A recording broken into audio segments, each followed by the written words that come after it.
to China's Hunan province. And cooling off, China's skyrocketing property prices finally start to fall in some cities.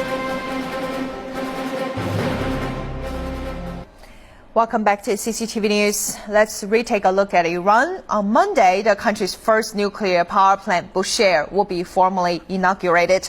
Meanwhile, the country's foreign minister says his country is ready to hold nuclear talks with the world's major powers. Let's hear Chairong. The start of the $1 billion 1,000 megawatt Bushehr plant will come as a relief to Tehran after many years of delays and false starts. God willing, we'll officially hold the celebration marking the launch of the Bushehr nuclear power plant, and the plant will be connected to the main national power grid. It will generate 35 to 40% of its capacity. That means about 350 to 400 megawatts.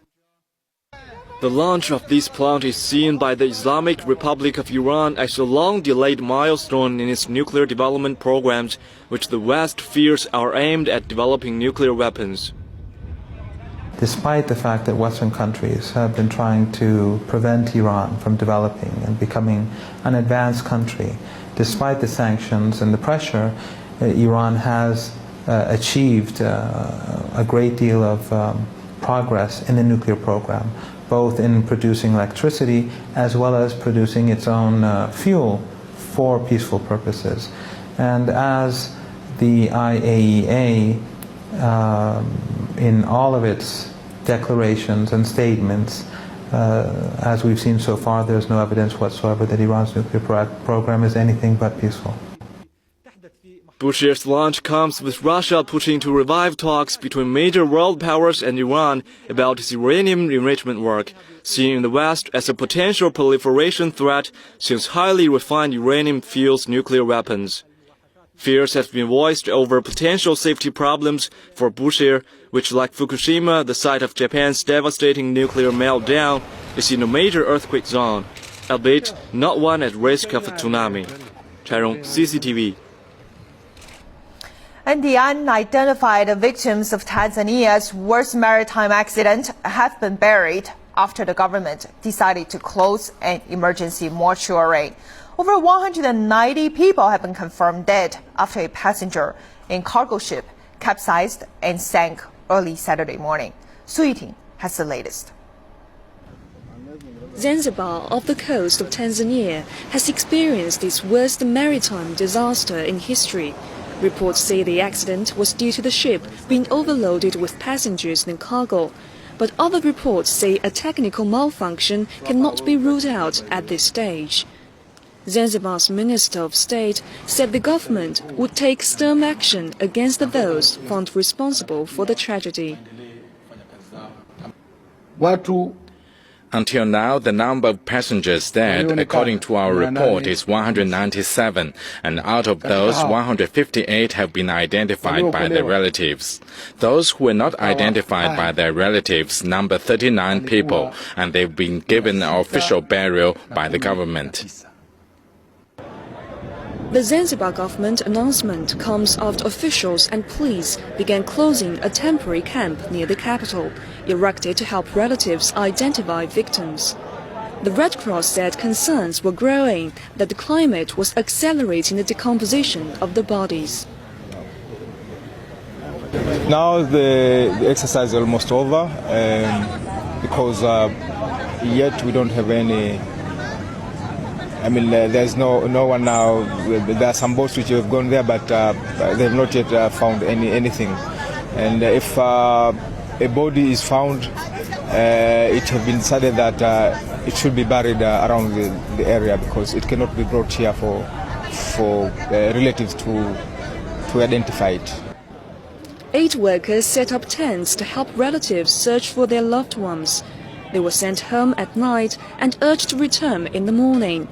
But the tents were dismantled early on Sunday.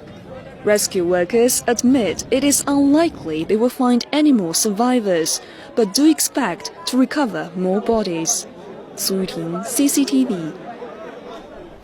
And now let's turn to central China to look at another accident there in Hunan province, where at least 12 people have died in a ferry boat accident in Shaoyang County, and one person is still missing.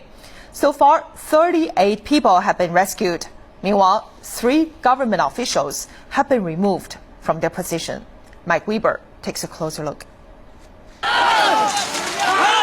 Overloading was one of the key factors that contributed to the capsizing and sinking of the boat. 50 people boarded the ferry, which was only designed to carry a maximum of 14. In response to a rumor that 90 people were on board when the accident happened, the spokesman for the boat accident denied the claims. After careful investigation, we can conclude that 50 people boarded when the accident occurred. We said the figure was 45 on Saturday, but that was not true. 5 more people have already been rescued. Currently, 1 person is still reported missing, while the 2 former missing students were found at home. Most of the deceased were students who were returning home for the upcoming Mid-Autumn Festival. So far, the aftermath work is being carried out smoothly. We will do our best to console the family members of the deceased. We will at first pay 50,000 yuan to them and will calculate the exact number according to relevant regulations. We will also set up a special group to deal with the aftermath. Meanwhile, 3 government officials have been removed from their posts. They are Wu Shanchang, deputy head of Shaoyang County, Tang Xianglao, head of a local township, and a maritime official in Shaoyang City.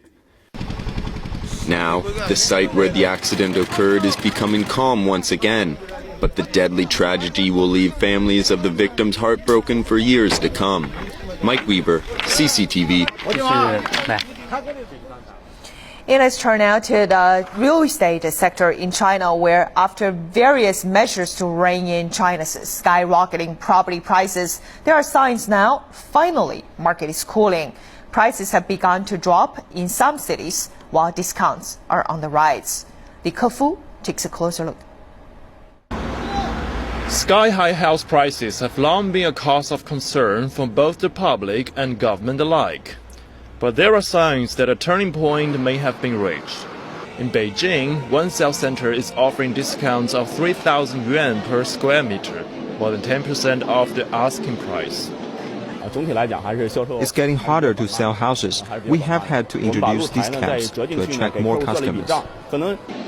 The same thing is happening in other cities. In East China's Nanjing, discounts of as much as 30% are on offer.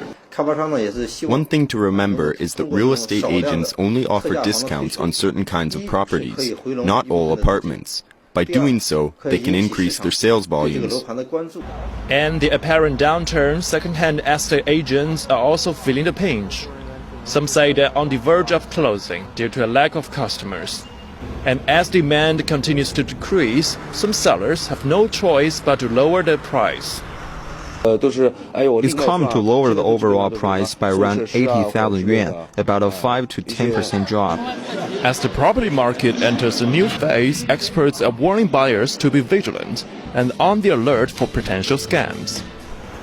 As the government house price control policies go into full force, many are watching to see if China's bubbling housing hotpot will cool down further and even return to affordable levels. Li Kefu, CCTV. And that brings us to the end of this edition of CCTV News. And it's a happy Mid-Autumn Festival to all our audience all over the world. And bye for now.